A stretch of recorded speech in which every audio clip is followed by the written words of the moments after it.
राज्य विधानसभा का मॉनसून सत्र 4 सितंबर से शुरू हुआ, जिसमें बाढ़ की स्थिति पर चर्चा की गई। विधानसभा अध्यक्ष विश्वबंधु सेन ने बाढ़ और भूस्खलन से मारे गए 33 लोगों के प्रति शोक व्यक्त किया और 2 मिनट का मौन रखा। सत्र के पहले दिन सत्तारूढ़ पार्टी के मंत्री सुधांशु दास के एक सोशल मीडिया पोस्ट पर हंगामा हो गया, जिसे नियंत्रण में लाने के लिए अध्यक्ष ने शोक प्रस्ताव पारित किया। একটানা ভারী বর্ষণে ভয়াবহ তাণ্ডবে 31 জন অকাল প্রয়াণে ত্রিপুরা বিধানসভা গভীর শোক ব্যক্ত করে শোক সন্তপ্ত পরিবারের পরিজনের প্রতি সমবেদনা ব্যক্ত করছে।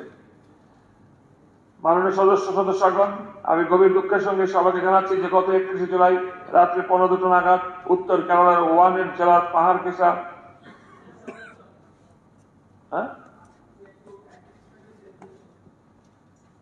কালকে পর্যন্ত 33 আমাদের আজকে সেপারেট করে ত্রিপুরাটা সেপারেট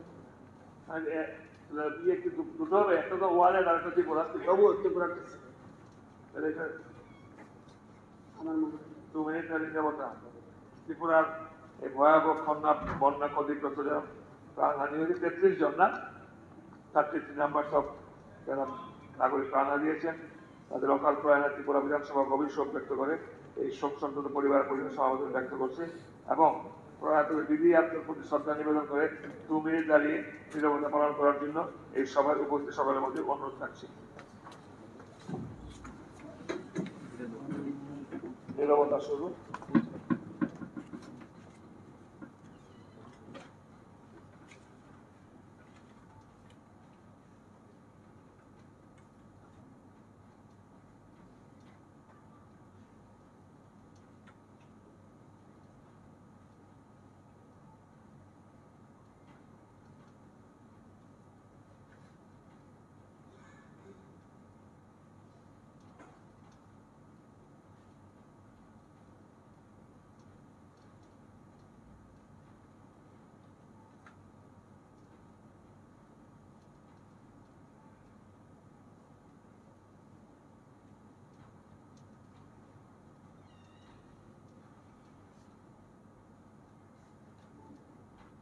मुख्यमंत्री डॉक्टर मानिक शाह ने केंद्रीय गृह मंत्री की शांति समझौता में भाग लेने के आह्वान पर प्रतिक्रिया दी। इस कारण वह मॉनसून सत्र के पहले दिन उपस्थित नहीं रह सके। केंद्र सरकार और त्रिपुरा सरकार ने प्रतिबद्ध एनएलटी और एटीटीएफ के साथ ऐतिहासिक शांति समझौता पर हस्ताक्षर किया। मुख्यमंत्री डॉक्टर मानिक शाह की उपस्थिति में न्यू दिल्ली में केंद्रीय गृह मंत्री अमित शाह की उपस्थिति में भारत सरकार, त्रिपुरा सरकार और national liberation front of Tripura और ऑल त्रिपुरा टाइगर फोर्स के प्रतिनिधियों के बीच एक एमओयू पर हस्ताक्षर हुआ। एमओयू पर हस्ताक्षर के दौरान मुख्यमंत्री के अलावा त्रिपुरा सरकार के गृह विभाग के वरिष्ठ अधिकारी भी वहां मौजूद थे। मॉनसून सत्र के पहले दिन बुधवार को मुख्यमंत्री डॉक्टर मानिक शाह विधानसभा में उपस्थित नहीं रह पाए। National liberation front of Tripura और ऑल त्रिपुरा टाइगर फोर्स और उनके समूह विंग और फ्रंटल ऑर्गेनाइजेशन न केवल त्रिपुरा में बल्कि पूरे पूर्व उत्तर में सक्रिय थे। अनलॉफुल एक्टिविटीज प्रिवेंशन एक्ट, न्याय अधिकारण के कानून और देश के खिलाफ गतिविधियों के कारण उस समूह को प्रतिबंधित कर दिया गया। ये दोनों अलगाववादी समूह लंबे समय से नई भर्तियों के माध्यम से अपनी शक्तियों को मजबूत कर रहा था। अक्टूबर 2023 में केंद्रीय गृह मंत्रालय ने एनएलएफटी और एटीटीएफ को यूएपीए के तहत गैर कानूनी घोषित कर दिया था। स्पोक्सपर्सन ने कहा, इन दोनों आतंकवादी समूह की अवैध गतिविधियों से आम जनता, खासकर त्रिपुरा में भय का माहौल छाया हुआ था। उत्तर पूर्व के इनके अन्य समूहों में Kangleipak communist party, Kamtapur liberation organisation, national socialist council of Nagaland और हंटापेर नेशनल लिबरेशन काउंसिल शामिल है। एनएलएफटी भारत विरोधी बांग्लादेशी कट्टरपंथी संगठनों की मिलीभगत से बांग्लादेश और म्यांमार स्थित संगठन यूनाइटेड पीपल्स डेमोक्रेटिक फ्रंट और म्यांमार लिबरेशन पार्टी को हथियारों की आपूर्ति कर रहा था। हालांकि एटीटीएफ वर्तमान में बहुत सक्रिय नहीं है, लेकिन इनके नेताओं और कैडर्स को अक्टूबर 2017 में पुनर्गठन किया गया था। समग्र स्थिति में यह शांति समझौता निस्संदेह एक ऐतिहासिक घटना है। Bureau report, news now. Bhajpa सरकार ने पूर्वोत्तर भारत में शांति के प्रयासों के तहत त्रिपुरा के NLFT और ATTF के साथ एक त्रिपक्षीय शांति समझौता पर हस्ताक्षर किया, जिसका उद्देश्य क्षेत्र में शांति, मैत्री और विकास को बढ़ावा देना है।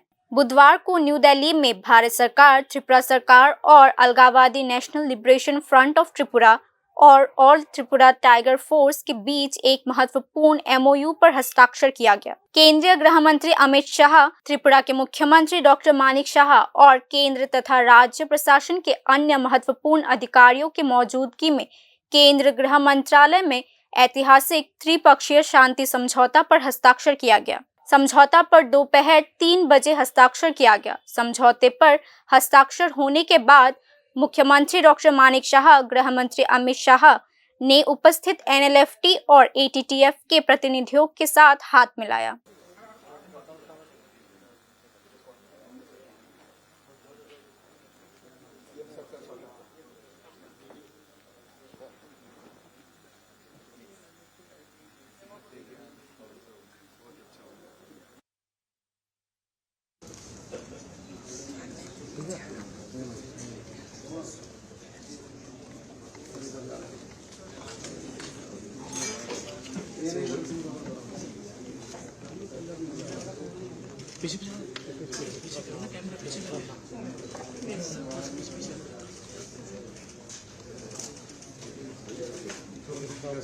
समझौता का उद्देश्य त्रिपुरा में शांति और स्थिरता को बढ़ावा देना है, जो क्षेत्र में लंबे समय से चल रहे संघर्ष को हल करने की दिशा में एक महत्वपूर्ण कदम है। नरेंद्र मोदी के नेतृत्व वाले भाजपा सरकार ने पूर्वोत्तर में विकास के माध्यम से शांति लाने की पहल की है। केंद्रीय गृह मंत्री अमित शाह ने ऐतिहासिक शांति समझौता पर यह प्रतिक्रिया में कहा। केंद्रीय गृह मंत्री अमित शाह ने 35 साल के संघर्ष के बाद त्रिपुरा के विकास के लिए प्रतिबद्ध होकर मुख्यधारा में शामिल होने के लिए दोनों संगठनों को बधाई दी। देश के प्रधानमंत्री बने तब से शांति और संवाद के माध्यम से सक्षम और विकसित नॉर्थ ईस्ट की कल्पना उन्होंने देश के सामने रखी है। और नॉर्थ ईस्ट के लोगों और दिल्ली के बीच में एक बड़ा फासला था। ये फासला उन्होंने एक प्रकार से रोड, रेल और विमानों से जोड़कर तो दूर किया ही किया, परंतु साथ में दिलों का फासला भी दूर करने का काम हमारे प्रधानमंत्री जी ने किया है। अष्टलक्ष्मी कंसेप्ट और पूर्वोदय, ये दोनों को मिल मिलाकर पूरे नॉर्थ ईस्ट का, त्रिपुरा समेत नॉर्थ ईस्ट का विकास का एक संकल्प जो भारत सरकार ने लिया है, उसमें आज एक बहुत बड़े माइलस्टोन को पार करने में हम आज सफल हुए हैं। मित्रों, आज का ये समझौता 12वां समझौता है नॉर्थ ईस्ट के लिए और त्रिपुरा से जुड़ा हुआ एक तीसरा समझौता है। और अभी तक लगभग 10,000 उग्रवादियों ने सरेंडर किया है, हथियार छोड़ा है और मेन स्ट्रीम में आए हैं। हम कल्पना कर सकते हैं कि हमारे हजारों भाइयों की आइदर और साइड से, चाहे नागरिक मरे, सुरक्षा बल मरे या हमारे ही लोग जो हथियार हाथ लेकर संघर्षरत थे वो मरे, हजारों लोगों की मृत्यु के कारण को रोकने का बड़ा इनिशिएटिव ये 12 शांति समझौतों ने किया है। आज NLFT और ऑल त्रिपुरा टाइगर फोर्स, इससे सरेंडर होने से, ये समझौता होने से लगभग 328 से ज्यादा सशस्त्र कैडर आज मेन स्ट्रीम में आएंगे, उनके परिवार के साथ रह पाएंगे, भारत के नागरिक होने का गौरव भी प्राप्त करेंगे। ATTF और NLFT की गतिविधियों से प्रभावित क्षेत्र के विकास के लिए 250 करोड़ रुपए मंजूर किया गया। केंद्र में वर्तमान भाजपा सरकार के कार्यकाल के दौरान पूर्वोत्तर में शांति बहाल करने के लिए 12 समझौते किए गए, जिसमें 3 समझौते त्रिपुरा से संबंधित हैं। केंद्रीय गृह मंत्रालय ने कहा कि समझौता पर हस्ताक्षर करने के कारण लगभग 10,000 लोगों ने अपने हथियार छोड़ दिए और मुख्यधारा में लौट आए। स्वाभाविक है कि पूर्वोत्तर में शांति के लिए यह समझौता एक ऐतिहासिक समझौता बन गया है। Bureau report, news now. विधानसभा के पहले दिन मंत्री सुधांशु दास के सोशल मीडिया पोस्ट के विरोध में CPIM और कांग्रेस विधायकों ने विरोध प्रदर्शन किया। स्थिति को नियंत्रण में लाने के लिए स्पीकर ने शोक प्रस्ताव पारित किया। रविवार को राज्य के मत्स्य पालन मंत्री सुधांशु दास ने सोशल मीडिया पर हिंदुओं के पक्ष में अपना विचार व्यक्त किया। इसके बाद से ही सियासती घमासान शुरू हो गया। खास तौर पर विपक्षी राजनीतिक दलों ने समय समय पर इसके खिलाफ प्रतिक्रिया दी।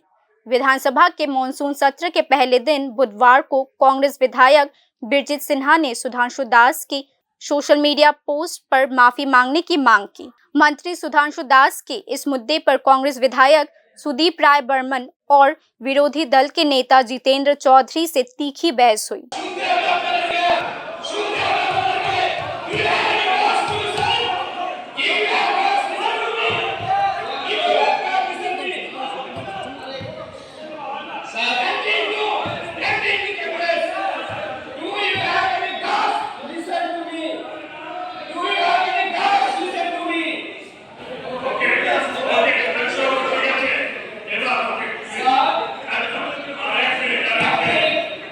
इस बीच सीपीएम बहस में उतर गई। सीपीएम और कांग्रेस के विधायक संयुक्त रूप से विधानसभा के वेल में चले गए और विरोध प्रदर्शन शुरू कर दिया। तुरंत विधानसभा के वॉच एंड ऑर्डर स्टाफ ने वेल को घेर लिया। फिर स्पीकर ने स्थिति को संभालने के लिए सुधांशु दास को बैठने को बोल दिया।